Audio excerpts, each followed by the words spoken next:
Bonjour à tous, merci d'être venus assister à cette présentation. Je m'appelle Mehdi Elion, Data Scientist chez Automotive Sales Company. Et avec mon collègue Nicolas Prévost, Data Scientist également, on va vous présenter les travaux qu'on a réalisés dans le cadre d'un projet autour de l'analyse de brevets à l'aide de LLM. Donc, très brièvement, le plan de cette présentation, on aura d'abord un mot d'introduction sur le contexte de ce projet, mais aussi sur l'entreprise. Ensuite, on détaillera la partie technique de notre approche. Donc, il y aura trois parties majoritairement, data prep, clustering et topic modeling / summarization. Puis on terminera avec un mot de conclusion sur les retours sur ce projet et les perspectives pour l'avenir. Donc, on commence avec un mot d'introduction sur l'entreprise. Donc, Automotive Sales Company, ou plus communément ACC, est une joint venture entre SAF Total Energy, Stellantis et plus récemment Mercedes, qui a été créée en été 2020, donc il y a un peu plus de 3 ans et demi environ, et dont le but est de fabriquer des batteries pour véhicules électriques. En termes de répartition géographique, on a un centre de R&D à Bruges, une usine pilote à Nersac, près d'Angoulême, une première gigafactory à Billy-Berclau-Douvrin, dans le nord de la France, et 2 gigafactories qui devraient arriver prochainement, donc une à Kaiserslautern en Allemagne et une autre à Termoli en Italie. Donc maintenant, sur le contexte de ce projet, donc comme vous le savez certainement, l'industrie du véhicule électrique, ou plus précisément l'industrie des batteries pour véhicules électriques, est en plein essor. Et une conséquence de ça, c'est qu'il y a une forte compétition d'un point de vue technologique, mais aussi d'un point de vue propriété intellectuelle entre les différents concurrents. Et donc ça, une des conséquences de ça, c'est qu'il y a une forte charge de travail sur les départements propriété intellectuelle, mais aussi sur les experts techniques qui doivent régulièrement parcourir des dizaines, centaines, milliers de brevets pour se maintenir à jour, vérifier ce que fait la concurrence, protéger leurs inventions, etc. Et donc pour les aider dans cette tâche de veille technologique, on a mis au point un système qui permet de digérer automatiquement des corpus de brevets et d'en générer une synthèse sous un format un peu plus ergonomique pour les aider, les assister dans leur travail. Un peu plus en détail sur l'output, enfin le workflow de ce que fait notre solution. Donc en input, on a des corpus de brevets. Plus précisément, on va regarder les titres et les abstracts. En output, on fournit des clusters de brevets. Et pour chaque cluster, on va fournir un titre qui décrit le thème de ce cluster, une liste de keywords techniques qui se rapportent aux méthodos, aux outils techniques, aux domaines technologiques dont le brevet fait l'objet. Et enfin, un résumé, qui permet d'expliquer un peu plus textuellement, un peu plus en détail de l'objet du cluster. Ensuite, sur les 3 étapes NLP qui nous permettent d'aboutir à ce résultat, très succinctement, on en a une première qui est la translation, donc la traduction. On aura l'occasion d'y revenir. Une deuxième d'embedding et de clustering des différents brevets. Et enfin, un dernier volet LLM, où on va s'en servir pour toute la partie génération de titres, keywords et résumé. Donc je vais laisser la parole à mon collègue pour la première de ces parties, la data prep. Donc en effet, on va parler de la première partie. La première partie intéressante ici, c'est la data préparation. Donc on va avoir quoi comme data? Ça va être les brevets. Les brevets, c'est intéressant de les utiliser, notamment par leur structure. Les structures typiques d'un brevet va être distinguées par notamment un titre. Donc le titre, ça va être la forme finalement la plus compacte d'information qu'on va retrouver dans ce brevet-là. Un autre élément intéressant, ça va notamment être sur la classification internationale. Donc c'est le label IPC. Ce type de label va vraiment être intéressant. On va le discuter un peu par la suite dans la partie notamment embedding.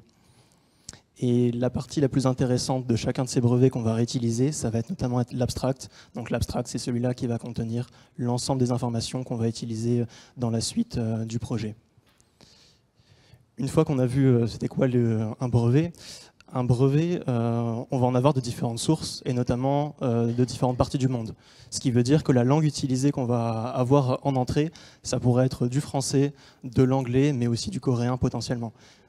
Du japonais aussi, effectivement. Donc parmi toutes ces langues, et pour les suites de notre projet, on a décidé de traduire vers l'anglais tous les brevets, toutes les informations.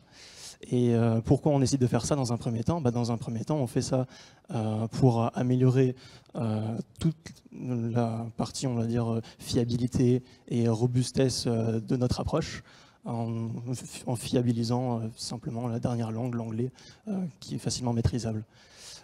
Et cette langue, on l'a choisie notamment avec une approche de 2 modèles. Donc la première utilisation, ça va être un modèle de classification. Donc la première idée, c'est que si on a un nouveau brevet, et de savoir est-ce que ce brevet est en anglais, en français ou autre chose. Donc c'est un modèle de type Roberta qui est utilisé, qui nous permet d'identifier si c'est de l'anglais ou non.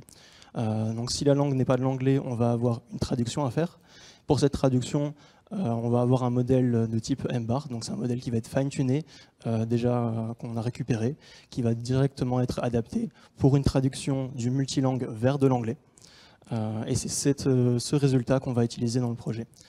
Un point d'attention tout de même, notamment sur le domaine qu'on va utiliser. Donc, comme dit précédemment, on va se concentrer sur des brevets, donc c'est déjà un vocabulaire spécifique, mais surtout des brevets dans le domaine de la batterie, ce qui va amener des termes plus ou moins techniques qu'on veut garantir, en tout cas au niveau de leur traduction, typiquement. Si on peut se concentrer sur un petit exemple, par exemple au niveau de l'emballement thermique. Donc l'emballement thermique, pour définir ce que c'est, ceux qui ne savent pas, c'est la perte de contrôle de la température d'une batterie. Ce terme-là, qui va notamment impacter sur la sécurité, on va être sûr de le traduire, et le modèle par exemple utilisé pouvait traduire en tant que thermal packing. Donc thermal packing, évidemment, c'est une traduction littérale qui n'est pas bonne ici. Nous, ce qui nous intéresse ici, le terme en anglais, c'est thermal runaway. Donc c'est pour ça, après cette traduction, on a ajouté une étape de glossaire pour améliorer et fiabiliser les termes techniques qu'on utilise et qu'on retrouve dans notre domaine de la batterie. En ayant vu la première étape, donc data collection et la traduction, on va ensuite passer à la partie embedding et clustering que Mehdi va nous présenter. Merci. Donc, pour procéder au clustering des différents documents, on a opté pour une approche qui exploite les embeddings des différents brevets. Autrement dit, des représentations vectorielles des brevets qu'on obtient en passant les abstracts, dans notre cas, des différents brevets, dans des modèles préentraînés, en sortie desquels on récupère les embeddings. Pour évaluer la qualité des différents embeddings fournis par les différents modèles préentraînés qu'on a testés, on a mis au point un petit benchmark qui consiste en les étapes suivantes. Donc, une fois qu'on a obtenu les embeddings en sortie des modèles préentraînés, en général, ils sont de fortes dimensions, 300, 700, 1000, ce qui peut être problématique. Donc, on va en réduire la dimension avec un algo de projection, dans notre cas UMAP. En sortie d'UMAP, on obtient d'autres embeddings de dimensions plus réduites, qu'on va passer dans une étape de clustering. Donc, dans notre cas, ce sera K-means. Et suite à K-means, on pourra procéder à l'évaluation des différents embeddings et des différents clusters, enfin de la qualité du clustering, selon 2 méthodes. Une qu'on qualifiera de qualitative. On va projeter en 2 ou 3D les embeddings et aussi visualiser les clusters pour inspecter visuellement que les clusters sont bien disjoints, qu'ils sont cohérents sémantiquement, etc. Et une deuxième méthode qu'on qualifiera de quantitative, où on va s'intéresser à 2 métriques, donc dans notre cas l'entropie et la silhouette, le silhouette score. Donc l'entropie, plus précisément, elle nous permettra de quantifier la dispersion des embeddings dans l'espace d'arrivée. Donc on cherchera à avoir une entropie assez faible, donc avoir des clusters disjoints plutôt que des embeddings uniformément répartis dans l'espace, ça nous posera problème. La silhouette score, quant à elle, nous permettra de quantifier la corrélation entre les clusters qu'on obtient et la dispersion des embeddings. Donc, sur le tableau de droite, on peut voir sur un exemple d'environ 1000 brevets, les scores qu'on a obtenus pour les différents modèles. Parmi les modèles qu'on a testés, il y a il y a BERT, il y a des variantes de BERT, comme DistillBERT par exemple, mais aussi BERT for Patents tout en haut, sur lequel on reviendra après. Et on a également des modèles un peu plus généralistes comme BGE et ses variantes, parce qu'ils ressortaient comme étant, ils ressortaient bien classés dans les derniers leaderboards de clustering, donc ça valait le coup de les tester. Donc ici, on voit que BERT for Patents tout en haut a un des meilleurs, le meilleur COS score sur ce corpus du moins. Et on va regarder visuellement ce que ça donne. Donc sur cette slide, on voit à gauche le BERT large tel qu'il est décrit dans la littérature. Et à droite, on voit le résultat qu'on obtient avec BERT Patent. Pour information, en termes d'architecture, ils ont la même architecture, ce sont tous les deux des BERT large. Mais ils diffèrent en ce que le BERT large a été entraîné sur des données assez généralistes, donc Wikipédia, Shakespeare, des articles de presse, ce genre de choses. Tandis que BERT Patent a été traîné donc, par Google pour information sur un corpus de 100 millions de brevets, tout domaine confondu, pas seulement la batterie. Et pourtant, on a un résultat intéressant qui se voit assez bien visuellement. À gauche, on a une dispersion assez élevée des embeddings, des clusters pas forcément très marqués.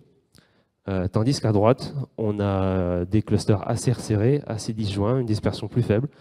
Et donc ça, c'est très intéressant pour nous, parce que ça nous permettra d'avoir des clusters sémantiquement plus cohérents, et donc derrière, une étape de summarization plus efficace. Alors, jusque-là, on a évoqué des modèles préentraînés qu'on a utilisés tels quels. On a aussi essayé de fine-tuner nos propres modèles pour voir un peu ce que ça donne. Donc, dans notre cas, on a pris un DistillBERT préentraîné qu'on a tenté de fine-tuner. Pour la partie fine-tuning, on a opté pour une approche de type classification multilabel, supervisée. Donc, à notre portée, on avait les labels IPC qui ont été présentés juste avant. Donc, ce sont des labels liés à une classification internationale.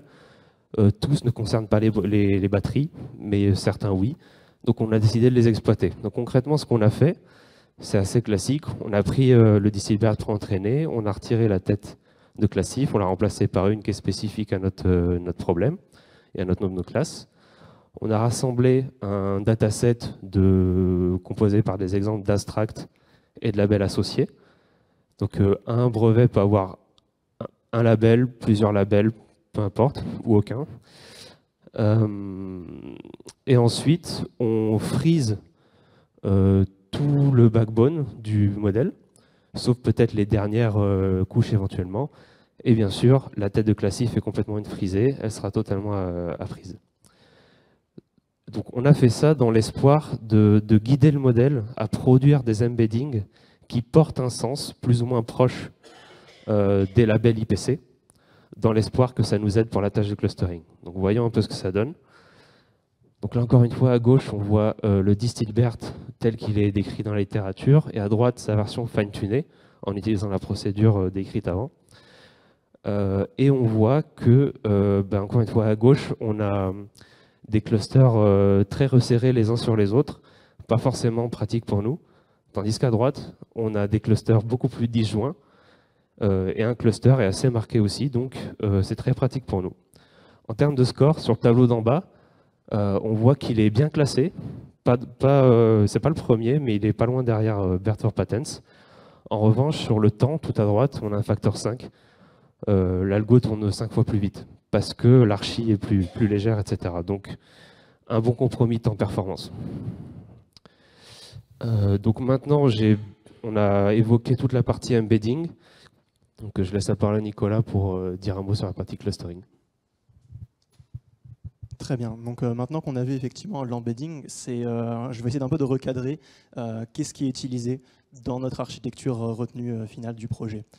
Donc la partie, l'initialisation, et c'est quoi comme le corpus qu'on va utiliser. Donc pour rappel, c'est le corpus de brevets, et c'est les brevets donc, dans la partie clustering qui ont déjà été traduits. Ces brevets traduits, on va utiliser donc, dans un premier temps un modèle. Donc c'est Mehdi qui nous a présenté comment déterminer un bon modèle pour qualifier, dans ce cas-là, des embeddings en haute dimension. Une fois qu'on a ces embeddings de haute dimension, l'objectif, donc précédemment, comme la partie fine-tuning, on va appliquer une projection pour réduire la dimension. Et c'est sur cette dimension plus faible qu'on va appliquer la tâche de clustering. Donc typiquement ici, c'est K-means aussi qui est utilisé. Et un petit point d'attention au niveau peut-être de l'optimisation de K-means, notamment sur le nombre de clusters. Ce qu'on a utilisé, c'était une optimisation sur une métrique qui était ici l'inertie normalisée, donc scat inertia dans notre cas. L'objectif de cette partie de clustering, ça va être, une fois avoir fait la projection et le clustering, d'obtenir les groupes de brevets. Et ces groupes de brevets-là vont être utilisés pour la partie ensuite de résumé. Mais pour autant, on peut aussi les utiliser sur des étapes de visualisation. Donc c'est tous les graphes qu'on a pu vous présenter jusqu'à présent.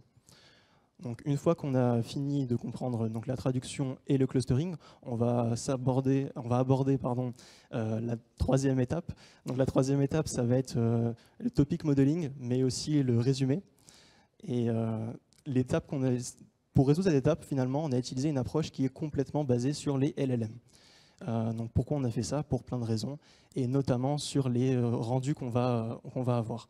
On va devoir fournir et générer 3 types de rendus pour chacun de ces clusters. Donc pour un cluster donné en groupe de brevets, on va devoir fournir un titre, on va devoir fournir des mots-clés et un résumé.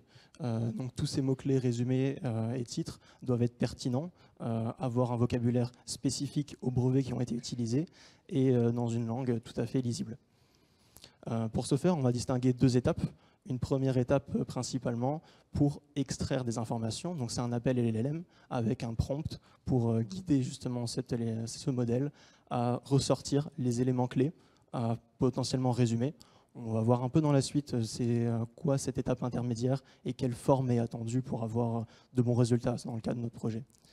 Et le deuxième partie, donc le deuxième appel LLM, on va avoir plutôt un prompt dédié pour donner une sortie plutôt structurée et notamment formuler les fameux 3 résultats, titre, mots-clés, résumé. Et je vais laisser Mehdi présenter le détail de cette partie. Merci. Alors, avant d'entrer dans le vif du sujet, côté LLM, un petit mot sur la stack technique et l'architecture de la solution.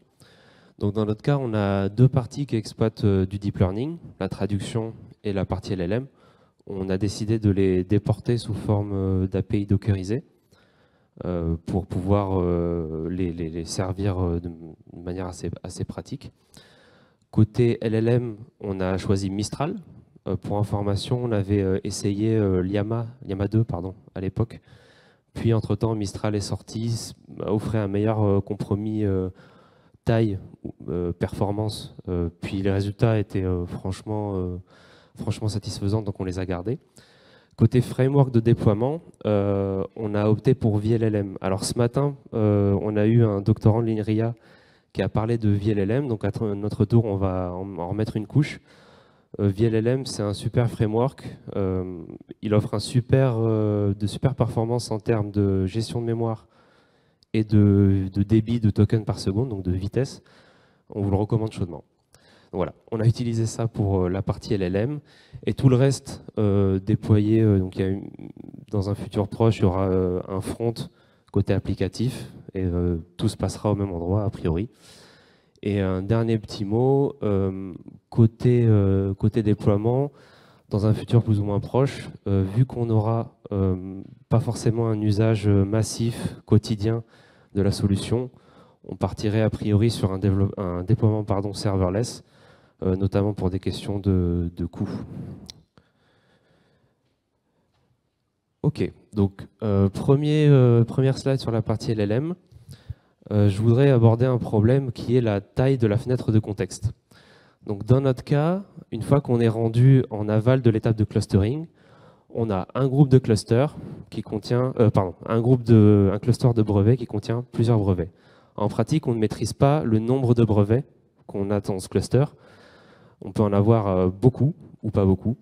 En pratique, des fois, malheureusement, le nombre de brevets dépasse la taille que le modèle peut accepter en input. Donc ça, c'est un problème, parce que d'un point de vue utilisateur, on ne peut pas juste laisser planter le workflow. On a besoin que ça tourne jusqu'au bout. Donc, pour résoudre ce problème, on a opté pour une approche assez simple mais robuste. Étant donné une liste de documents dont la taille potentiellement dépasse la taille d'entrée du modèle, on va partitionner ça en plusieurs sous-groupes. Chaque sous-groupe est conçu pour être aussi grand que possible sans dépasser la taille de la fenêtre de contexte du modèle. Chaque sous-groupe va subir un appel LLM, ce qui est possible parce que les sous-groupes sont conçus pour rentrer dans le modèle.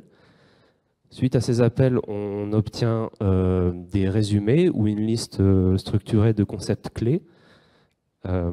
Et on obtient comme ça une nouvelle liste de documents intermédiaires à laquelle on va faire subir de manière récursive la même procédure jusqu'à atteindre un cas de base qui est que la liste rentre dans le LLM, auquel cas on s'arrête et on envoie le résumé final. Et je laisse la main à Nicolas pour la suite. Merci.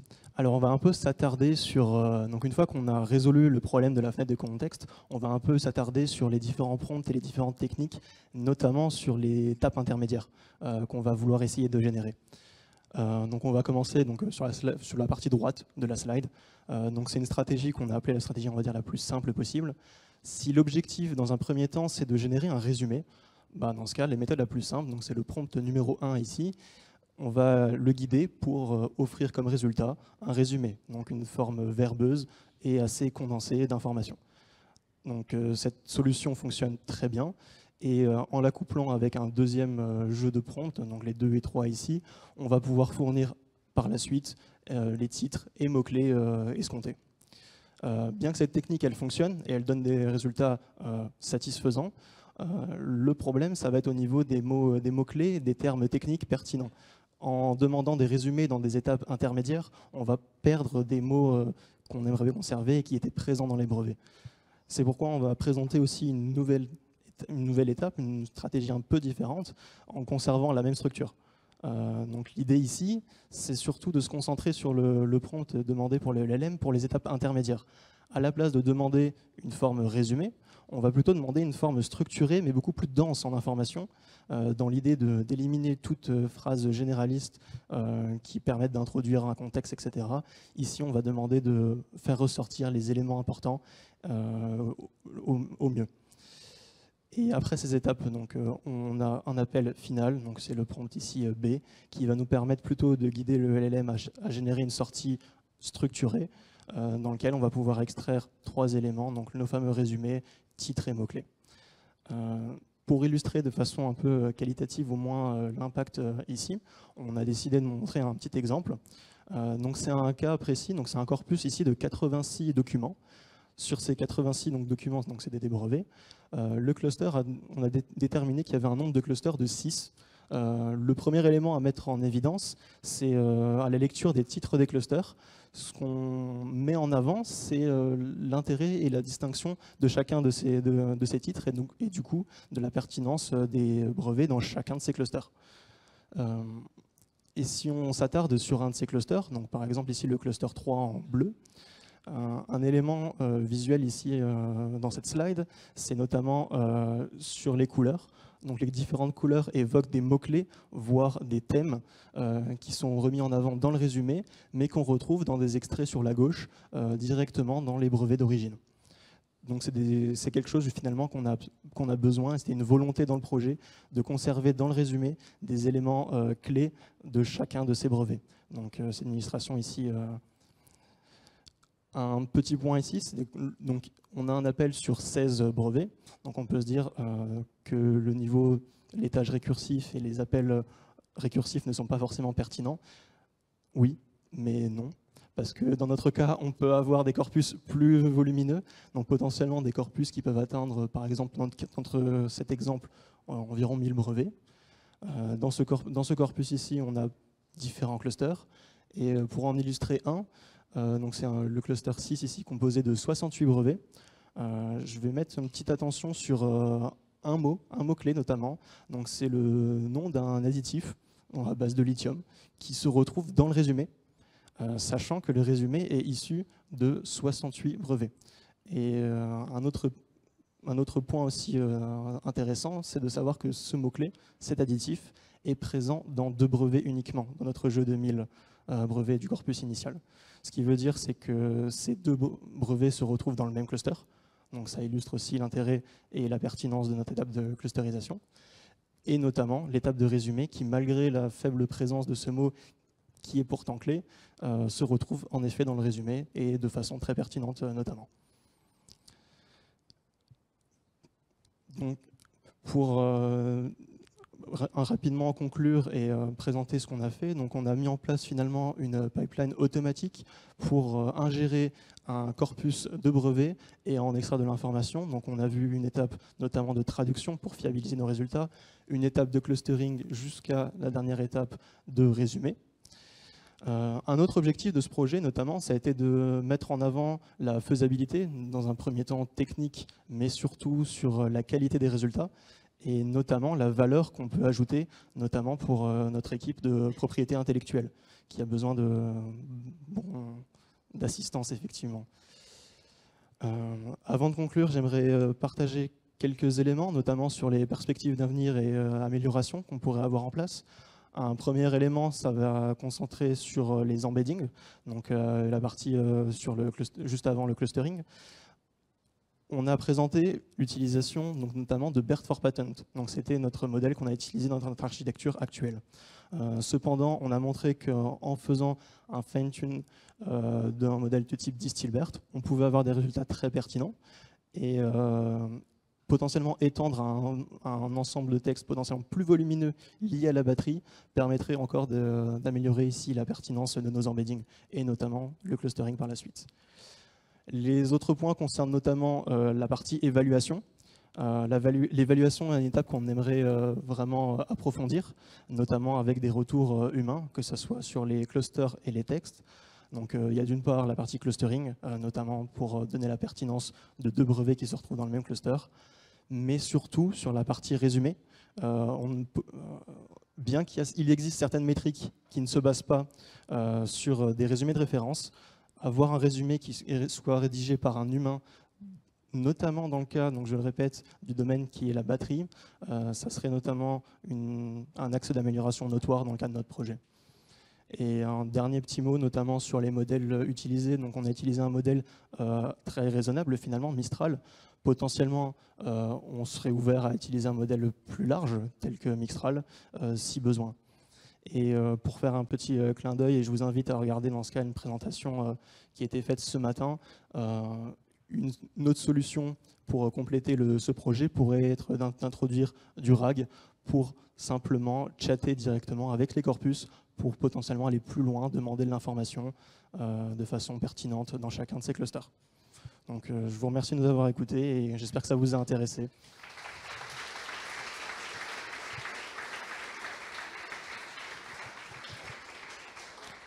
Si vous avez des questions, c'est le moment.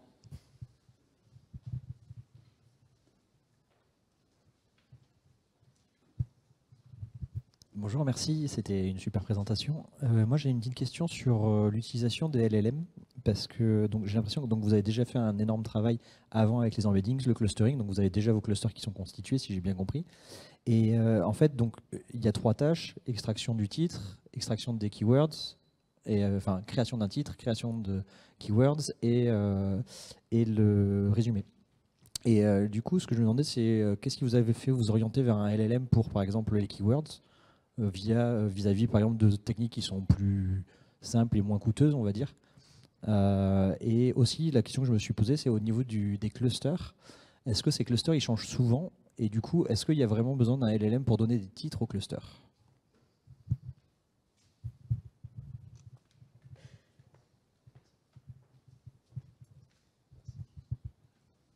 Donc, pour donner des arguments de réponse, si on a utilisé notamment un LLM, c'est typiquement parce qu'on allait en utiliser dans tous les cas pour avoir une étape déjà de résumé.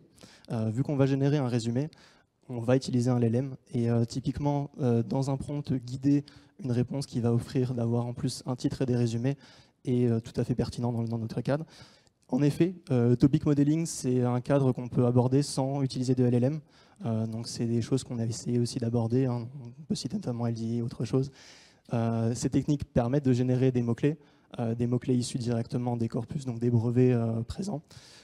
Au niveau des pertinences présentes, l'avantage aussi qu'a montré sur la qualité des mots-clés, le LLM a notamment été sur la reformulation. Potentiellement, les mots-clés générés étaient un ensemble peut-être un peu plus haut niveau que des mots très précis potentiellement. Donc c'était assez intéressant de ce niveau-là. Voilà, j'espère que ça a répondu à la question.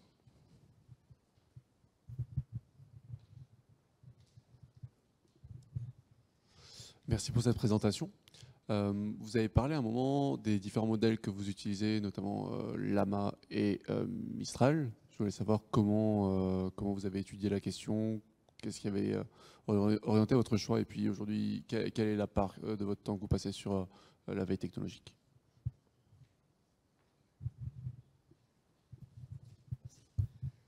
Juste une précision, la veille technologique sur les LLM ou en particulier ou en général? Sur les LLM? Ok. Alors, pour être tout à fait franc, on avait une forte contrainte de temps pour exécuter ce POC, cette étude de faisabilité. Donc, parmi nos critères, il y en avait un qui était assez prépondérant, c'était la facilité d'utilisation du LLM, mais aussi du framework, etc. Et donc, on est directement allé sur des modèles open source. À l'époque, Llama était ressorti comme étant performant, mais aussi assez ouvert. Donc, on a commencé là-dessus. Et tout simplement, après, Mistral est sorti et avait l'air d'être aussi performant en format 7 milliards, voire un peu plus performant que le Llama 13B, si je dis pas de bêtises. Voilà. Donc on est parti là-dessus. Après, sur la veille, on fait ça en continu, parce qu'on adore ça. On est des passionnés, donc on a des sources diverses et variées, on est constamment en train de les consulter. Voilà. Et quand on a le temps, on teste sur notre temps libre, sur notre temps pro. Voilà. C'est assez générique comme réponse, mais ça reflète la vérité, la réalité, pardon.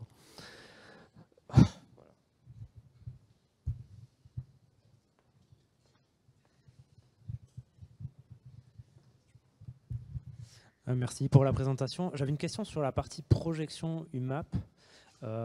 Pour moi, c'est un peu... Alors déjà, c'est comment vous avez comparé au niveau de la recherche d'hyperparamètres de UMAP? Est-ce que c'est les mêmes pour tout le monde? Parce que normalement, ça varie selon l'embedding source que vous avez, enfin le modèle. Et aussi, pour moi, c'est quand même une projection one-shot qu'on ne peut pas transférer à un autre problème. Ce n'est pas réutilisable puisque c'est une simplification du graphe. Donc voilà, donc je me demandais un peu comment vous avez géré tout ça.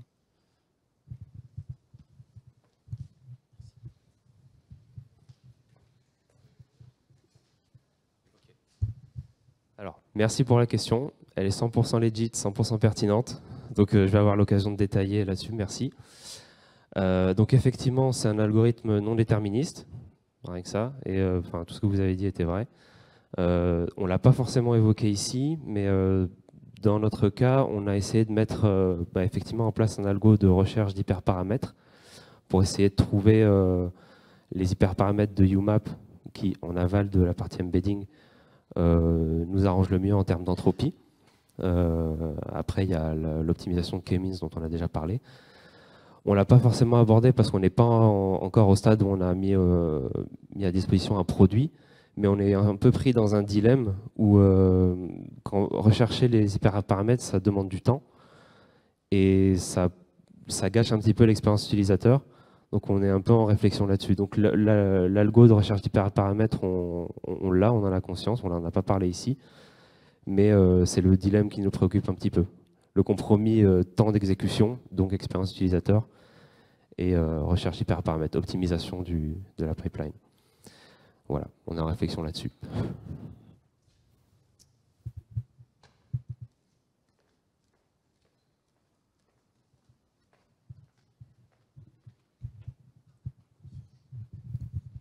Du coup, merci beaucoup pour cet exposé.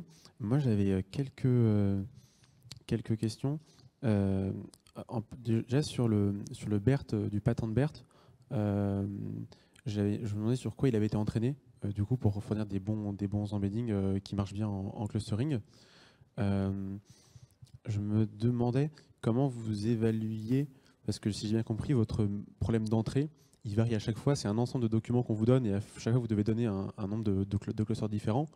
Est-ce que vous avez des métriques pour savoir si finalement les clusters ils sont bons pour un humain? Parce que là, quand vous donnez des métriques, c'est toujours sur un seul cluster, c'est pas sur un ensemble de problèmes. Et troisièmement, comme vous avez mentionné que vous étiez très pressé par le temps, quand vous avez fait ça, je me demandais si vous avez testé un outil qui s'appelle Bertopic, qui fait à peu près ce que vous avez décrit, sauf l'aspect résumé, mais sinon il le fait assez bien. Et qu'est-ce que vous avez observé comme différence sur votre approche? Qu'est-ce que vous avez modifié?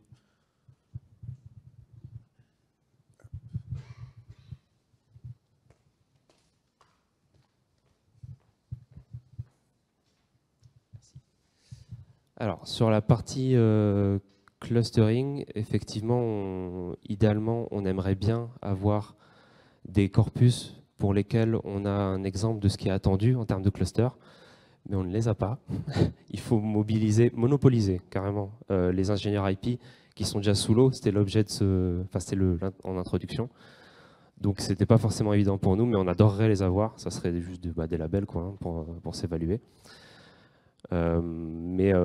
Un autre truc qu'on pourrait faire, qu'on n'a pas forcément souligné en ouverture, effectivement, c'est de multiplier les évaluations, enfin les tests sur plusieurs corpus. Donc là, on a présenté des exemples sur un corpus. On pourrait le faire sur plusieurs corpus, de plusieurs tailles, avec plusieurs thèmes. Et effectivement, les clusters, on s'attend à ce que ce ne soit pas les mêmes. Il y a des fois, ça parlera de thermique, de certains additifs, des fois des brevets sur les méthodes de fabrication. Il y aura un petit peu de tout. Donc non, les clusters ne sont pas vraiment les mêmes. Mais donc voilà, là aussi on a dû faire un choix. Il y avait un arbre des possibles assez incroyable. Le but c'était de le parcourir en profondeur plutôt qu'en largeur pour montrer qu'un LLM, qu'une approche à base de LLM fonctionne sur des brevets, ce qui a priori n'était pas dit. Donc voilà, on a une autre réponse. Il y avait une deuxième partie de la question sur Bertopic. Je laisse mon collègue répondre. Donc en effet, Bertopic, c'est une librairie qui est vraiment qui fonctionne très très bien, qu'on a déjà d'ailleurs utilisé dans le début du projet. On peut remarquer d'ailleurs que toute notre architecture entre la projection et le clustering, c'est des étapes finalement qu'on peut retrouver et utiliser avec Bertopic. Et typiquement, pour ceux d'entre vous qui ont déjà utilisé Bertopic, des étapes qu'on va pouvoir ensuite en tirer, ça va notamment être la génération de certains keywords de mots-clés. Donc c'est quelque chose qu'on avait fait, qu'on a utilisé.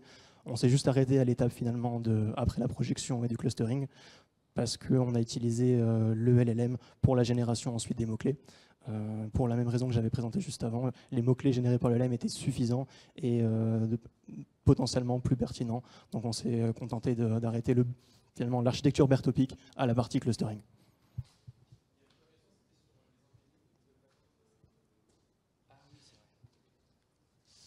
Oui. Donc BERT for Patent, BERT for Patent, c'est un BERT large, la même architecture qui avait été présentée dans la slide précédente. Donc c'était entraîné pas par nous mais par Google. On l'avait souligné ici, donc c'était 100 millions de brevets. Donc pas des brevets sur les domaines de la batterie uniquement, mais des brevets en général. Donc c'est un voilà.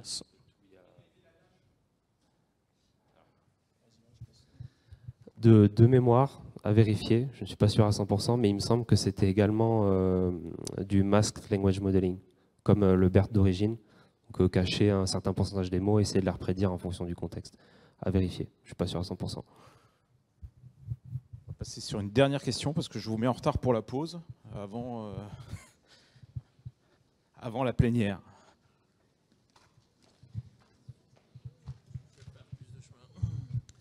Bonjour, merci pour la présentation. Deux petites questions rapides. La première, pourquoi seulement des abstracts et pas les claims dans vos brevets?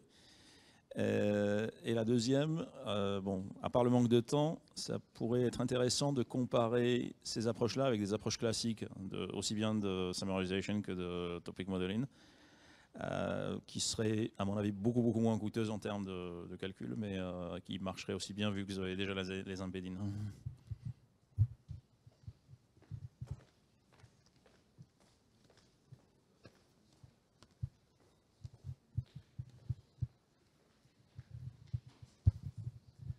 Alors, sur les approches classiques, disons, on a commencé par ça en réalité. On n'en a pas parlé pour que ça rentre en 20 minutes.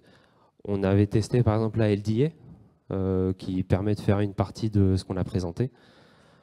Ça fournissait des résultats intéressants et ça s'exécute effectivement assez vite par rapport à un LLM. Comme l'avait dit Nicolas, on allait de toute façon déployer un LLM pour la partie résumée. Il existait des approches avant, mais il y avait aussi une volonté d'aller tester les LLM, parce que le ACC, au début de son histoire, a l'équipe data encore plus. Donc il fallait qu'on se fasse la main et qu'on se fasse un avis là-dessus. Donc le LLM étant déjà là, avec un prompt, seulement un prompt, on génère ce dont on avait besoin. Il y a aussi ce critère-là qui rentre en compte. Mais là, on a testé la LDA. C'était convenable, mais on était assez satisfait pour le coup. Il y a une part de subjectivité, mais on était assez satisfait des résultats qu'on a obtenus avec cette pipeline. Voilà. J'espère que ça répond à la question. Ouais, ok. Merci beaucoup.